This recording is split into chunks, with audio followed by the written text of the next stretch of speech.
Again, they're going after landlords to rake in more tax. So they're fleecing more landlords to shore up the benefits bill that is increasing out of all proportion. Yes, I'm talking about the budget yesterday. Rachel Thieves, or Rachel Reeves, a correct name, in a terrible budget for business, I think. Terrible budget for the country. We're seeing taxes rise again. The headlines say it all here. Living standards will stagnate for 5 years as tax burden bites. The tax takers at an all-time high. You can see how the tax takers has been going up and up down there in that graph. 38% of GDP predicted by OBR in 2031. That's as the tax burden rises. This is quite a serious problem. I know we had the last government also increasing tax, but it's just going up beyond all proportion. Now they're talking about a mansion tax on houses over 2 million, but that will cost the government 300 million. They're talking about local authorities being allowed to slap a tourist tax of maybe £2 a night to go and stay in Cornwall, for instance. I'm not that worried about that. Other countries do it.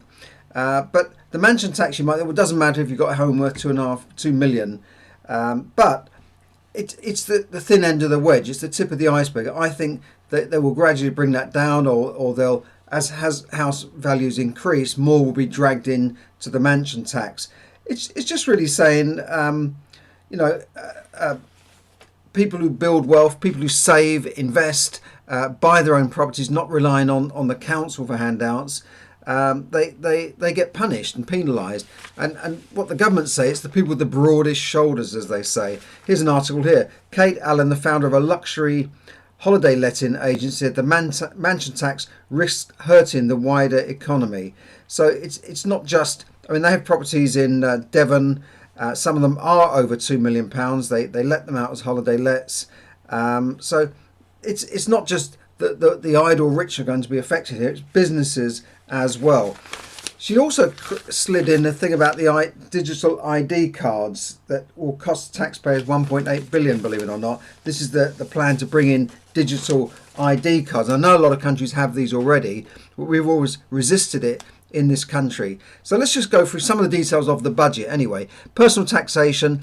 Basically, they haven't increased the rate of tax. They said that's our a manifesto promise, but they're doing it by stealth. What they're doing is freezing again, which the last government did as well, freezing the personal allowance at 12,570. This used to go up each year back in the days. The personal allowance used to go up, and the Conservative governments raised it quite substantially so less people would pay tax. But now they're starting to freeze it. So when I say freeze it, it means that more people will be dragged into tax, including millions of pensioners, because their state pension will exceed the tax threshold.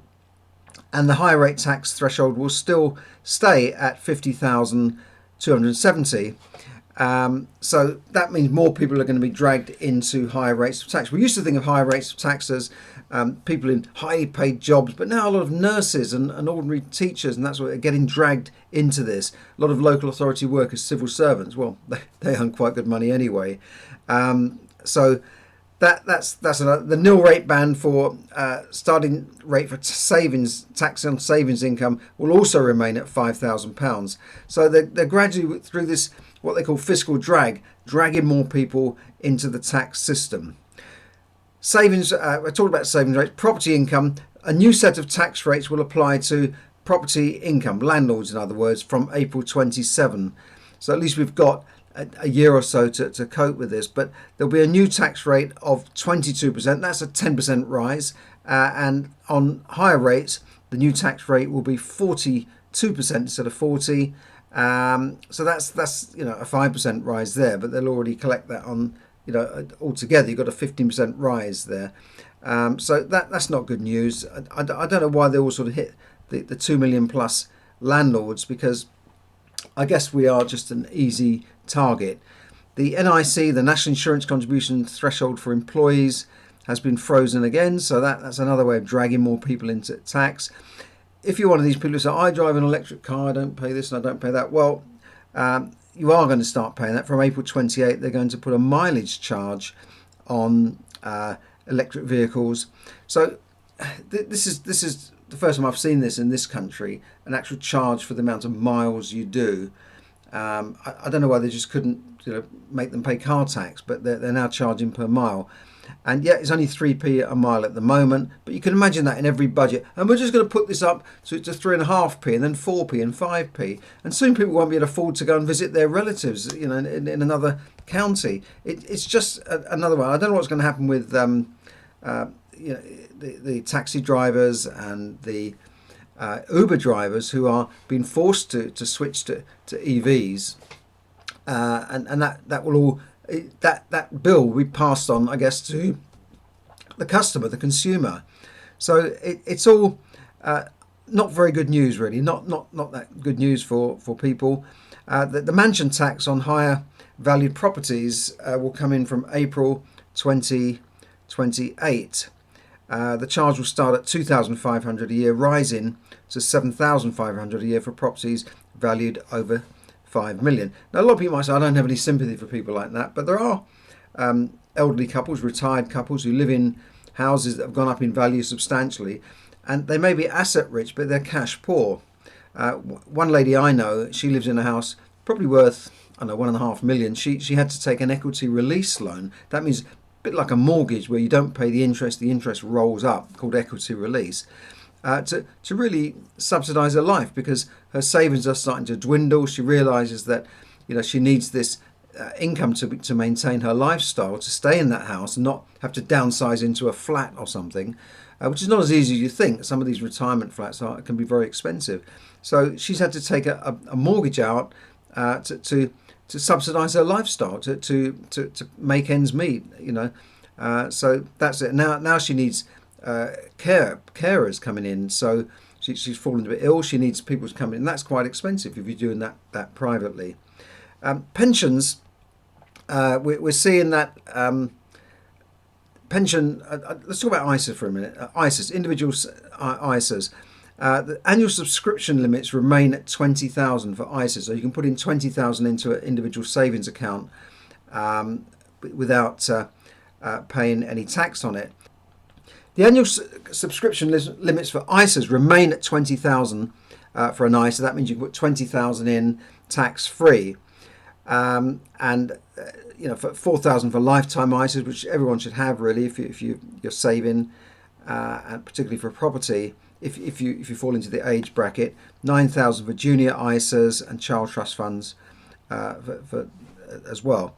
However, the maximum annual cash ISA subscription, this is the amount that goes into a cash fund, not a stocks and shares fund, will be reduced to 12,000 from 6th of April 2027 for those under 65. It doesn't apply for those over 65.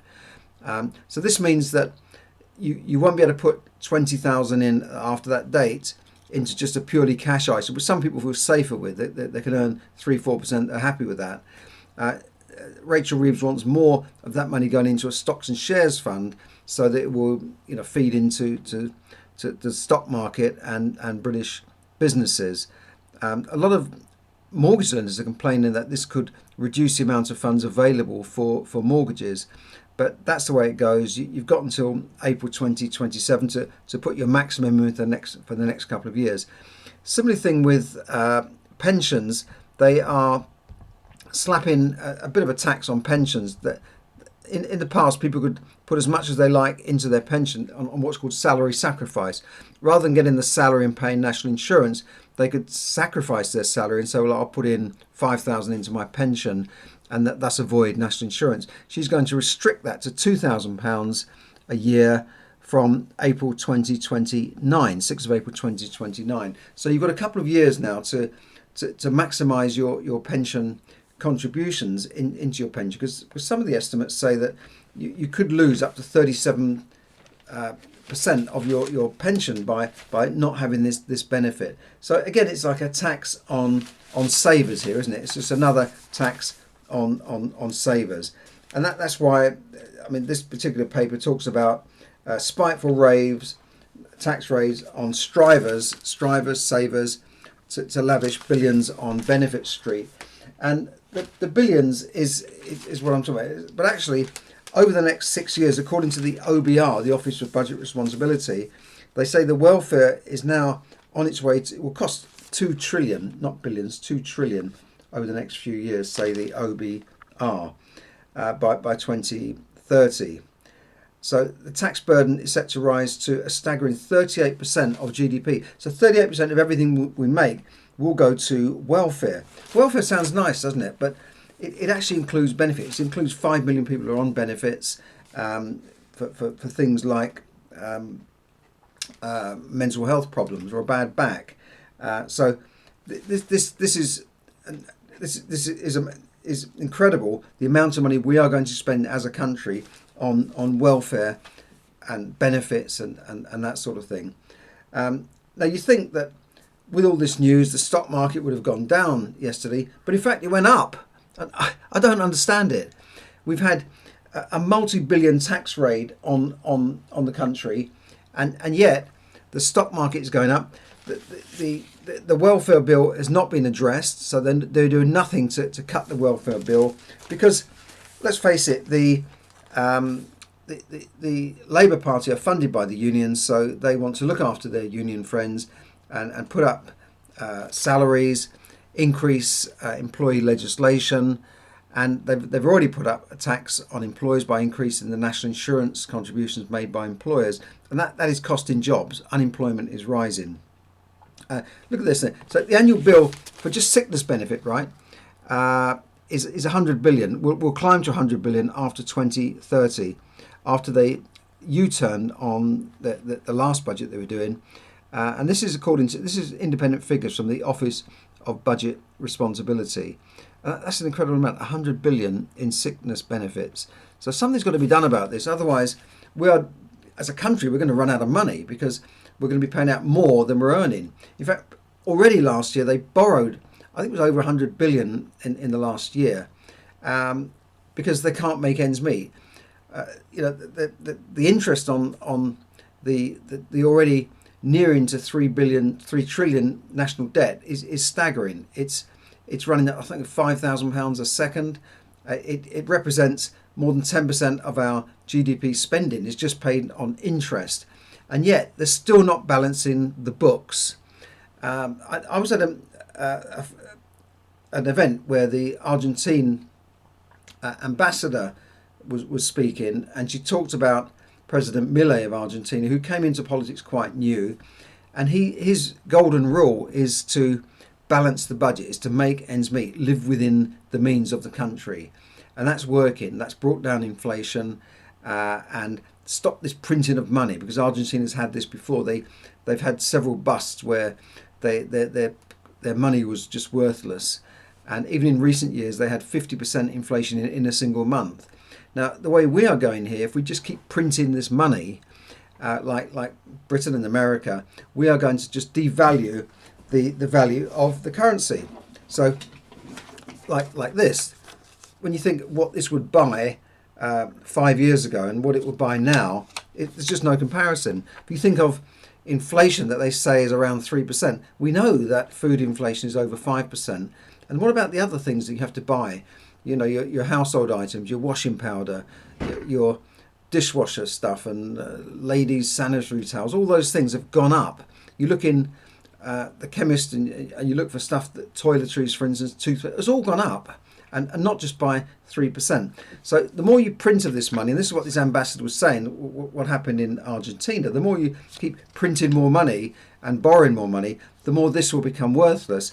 And I prefer to have my assets in real money or actual assets like silver and gold. And we look at silver and gold, it's staggeringly, it's gone up like 50% this year. It's beating the stock market, is beating the Nasdaq and the S&P 500 and the Dow Jones in this year. It's incredible how much gold has gone up. And I could look at the price today. Yeah, I had a bit of a jitter a few weeks ago, but it's still on the rise, as are mining stocks, some of which have risen by 100% that I've bought.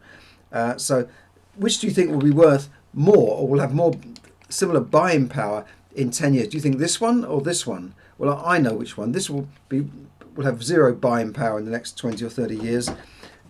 This will maintain its buying power. It may not make you a fortune. We're not talking about Bitcoin here, but gold and silver, whether you buy it in the physical form or whether you buy it through a tracker fund, or whether you invest in gold and silver mining companies, it's up to you. But I always think it's useful to have a bit of physical silver gold. You can store it in the bank. You can store it with the companies who buy, who sell silver, so you don't have to actually silver and gold. You don't have to have it all in your house under the floorboards. So that's just something I've thrown in. Similar with properties and other asset, it tends to go up in value. It holds its value. Of course, the policies coming through are not going to help the values of property. They're going to stagnate the market, because the people at the top end who want to downsize might be forced to sit on their properties because no one will buy them. I mean, in one article in the paper today, they were talking about how to devalue the price of your house. Like if you let the garden overgrow, or you take out baths, and you could do things to make your house worth less than 2 million, and then avoid this tax. Is incredible. I mean, you've got this £2 million house, and you're going to let your garden overgrow with trees and shrubs to make it look like it's not worth as much as it is. It's incredible. Who wants to do that? If you live in a nice house, do you want your garden to overgrow and have rats running around underneath? No, not for me, thank you. So there's lots of other things there. You can look these things up yourself. We've also seen capital gains tax. Again, the thresholds have gone down. Now it's what, £1,500. It used to be something like £12,000. Then it went to 6 and 3, and now 1,500. So this means when you're making a profit, you're paying more tax on your profits. We've had farmers hit by higher inheritance taxes. Now they're hitting family businesses and farms with taxes when they sell. So there you go. It's not good news, but we've just got to work around these things. Take advice from your accountant. Just keep going, unless you're planning to kind of leave the country. That's another story, but it might not help you if you're a landlord. So thanks very much for listening, and bye for now. If you need any advice on tax on property, like for Section 24, contact me and I'll put you in touch with someone who can help you with that, a firm that's helped thousands of people get over this Section 24 tax for people who've got properties in their own name. And that doesn't cover the Renters' Rights Bill, which is now law and will start to be enacted very soon. And we're going to see the abolition of Section 21 from next year. So that's another kind of blow for landlords. But personally, I'm hanging in there. I think it's still a good way to have your money invested rather than sitting in the bank. So thanks very much for listening, and I'll see you again soon. Thank you.